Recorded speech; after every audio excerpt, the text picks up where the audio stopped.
जीवन में दुख सुख उतार चढ़ाव क्यों चक्र चलता रखता है, लेकिन इस दुख सुख में मनुष्य को भगवान का नाम कभी नहीं भूलना चाहिए, क्योंकि भगवान के नाम की महिमा का अनुमान लगाना भी संभव नहीं है। आरुणि नामक प्रसिद्ध एक महान तपस्वी देविका नदी के तट पर आश्रम बनाकर घने वन में उपवास रखकर तपस्या करने लगे। एक दिन वह नदी में नहा रहे थे। डुबकी लगाकर जैसे ही ऊपर आए तो उन्हें सामने एक शिकारी दिखा, जिसने धनुष पर बाण चढ़ाकर उनकी ओर बाण साध रखा था। वह भयभीत हो गए और घबराहट में नदी से बाहर निकलने की बजाय वहीं खड़े रहे। लेकिन अगले ही क्षण जो शिकारी उन्हें मारने को उतारू था, उसने धनुष और बाण अपने हाथों से गिरा दिए तथा घुटनों के बल बैठकर आरुणि से कुछ निवेदन करने लगा। शिकारी बोला, हे ब्राह्मण, मैं अपने सामने आने वाले हर जीव को, चाहे वह पशु हो या मनुष्य, मार देता हूं। आपको भी मारने के विचार से ही आया था, पर आपको देखते ही मेरी हत्या की लालसा चली गई।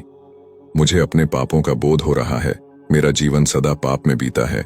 मैंने हजारों हत्याएं की हैं, लेकिन आज तक ऐसा नहीं हुआ था कि अपने शिकार को देखकर मेरी यह हालत हो जाए।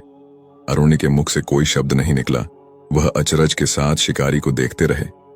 शिकारी ने उन्हें चुप देखकर आगे कहा, इतने ब्राह्मणों की हत्या करने का पापी, मैं किस नरक में जाऊंगा मुझे नहीं पता। आप मुझे तपस्वी लगते हैं। मेरे पाप कैसे कटेंगे? कृपया उपदेश देकर मेरा उद्धार करें। आपके साथ मैं भी तप करना चाहता हूं। अपने साथ अपनी शरण में लें। उस दिन से शिकारी उनके पास ही ठहर गया। वह आश्रम के बाहर पेड़ के नीचे रहता और नदी में उसी प्रकार स्नान कर तप जाप करता जैसे कि आरुणि किया करते थे। इस तरह दोनों का धार्मिक कार्य चलने लगा।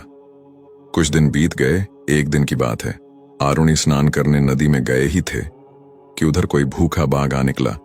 उसने शांत स्वरूप मुनि को देखा तो सहज शिकार समझ उन पर झपटा। उधर शिकारी ने भी बाघ को देख लिया था। उसने झट तीर चलाया और बाघ को मार गिराया। मरने पर उस बाघ के शरीर से एक पुरुष निकला और वह हाथ जोड़कर खड़ा हो गया। असल में जिस समय बाघ आरुणि पर झपटा था, उस समय आरुणि की निगाह बाघ पर पड़ गई। मारे घबराहट के मुनि के मुख से अनायास ही ओम नमो नारायणाय का मंत्र निकल गया। बाघ के प्राण तब तक उसके कंठ में ही थे। उसने यह मंत्र सुन लिया। प्राण निकलते समय केवल इस मंत्र मात्र को सुन लेने से वह बाघ एक दिव्य पुरुष के रूप में बदल गया था। हाथ जोड़े हुए उस पुरुष ने आरुणि से कहा, हे ब्राह्मण, आपकी कृपा से मेरे सारे पाप धुल गए। अब मैं श्राप से मुक्त हो गया।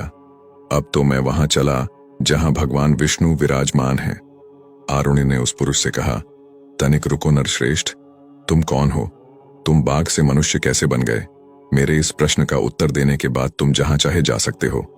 वह बोला, महाराज, इससे पहले के जन्म में मैं दीर्घबाहु नाम से प्रसिद्ध एक राजा था।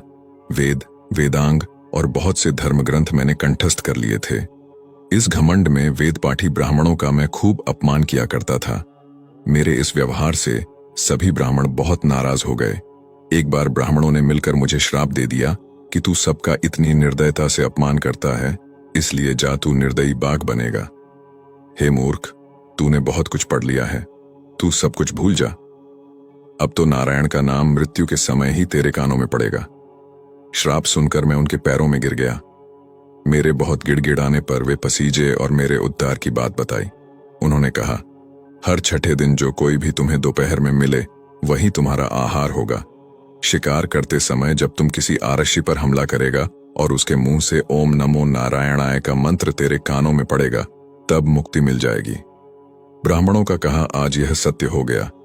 यह कहकर वह बाघ बना हुआ दिव्य पुरुष स्वर्ग को चला गया। उधर आरुणि बाघ के पंजे से छूटकर संयत हो चुके थे। चूंकि शिकारी ने आरुणि के प्राणों की रक्षा की थी, इसलिए आरुणि ने उससे कहा, हे शिकारी, संकट के समय तुमने मेरी रक्षा की है। वत्स, मैं तुम पर प्रसन्न हूं, वर मांगो। शिकारी ने कहा, आप साक्षात चलते फिरते देवता हैं। मेरे लिए यही वर काफी है कि आप मुझसे प्रेमपूर्वक बात कर रहे हैं। मुझे और कुछ नहीं चाहिए। प्रसन्न होकर आरुणि ने कहा, पहले तुम पापी थे, पर अब तुम्हारा मन पवित्र हो गया है। देविका नदी में स्नान करने तथा भगवान विष्णु का नाम सुनने से तुम्हारे पाप नष्ट हो गए हैं। तुम यहीं रहकर तपस्या करो। शिकारी बोला, मेरी भी यही इच्छा थी। आपने जिन भगवान नारायण की चर्चा की है, उन्हें मेरे जैसा मानव कैसे पा सकता है? ये बता दें तो यही मेरा वर होगा। आरुणि ने कहा, झूठ मत बोलना और नारायण में अपना मन लगाए रखना। इस तरह तपस्वी बनकर ओम नमो नारायणाय का जप करने से भगवान विष्णु को पा सकते हो। यह कहकर वरदाता आरुणि वहां से चले गए। जीवन में चाहे कितनी भी विपत्ति क्यों ना आ जाए, भगवान का स्मरण नहीं छोड़ ढाना चाहिए। भगवान हमें सारी विपत्तियों ये निकाल लेते हैं, बस उनका ही आसरा होना चाहिए।